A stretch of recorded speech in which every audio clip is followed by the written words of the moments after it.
بسم الله الرحمن الرحيم. marka hore waxaan salaamayaa dhammaan senatarada sharafta leh guddiga doorashada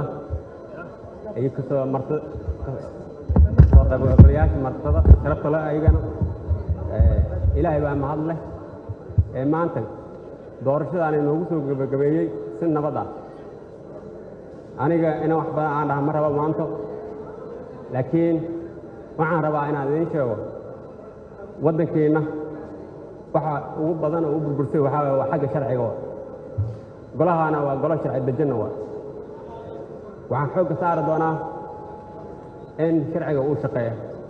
oo sharciga qof walba uu sharciga ka sareeyo nin madax ah iyo qof aan madax ahayn labadaba ay sharciga u hoggaansamaan waxaan soo saari doonaa sharci ummaddaani sida ugu dhaqmo lahayd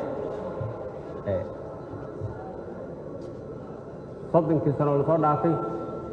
sharciyadda Soomaaliya ka jirtay ma ahan sharciyad lagu dhaqmaayo kitaabka quraankeena waa diinna kuma dhaqmaynan si aan qoranna kuma aan dhaqmaynan waxa qof maskaxdiisa isay maxay nala tahay amalan ku dhaqmayna anaga dhan marka waxaan xoog ka saar doonaa aniga aan ka qayb qaadan doonaa sidii sharciga waddankaani loogu dhaqalayo sharci wanaagsan loogu saar lahayo aad u mahadsantiin kulligiin intii dooratay intii kale kulli dhammaan senatarada way mahadsanyihiin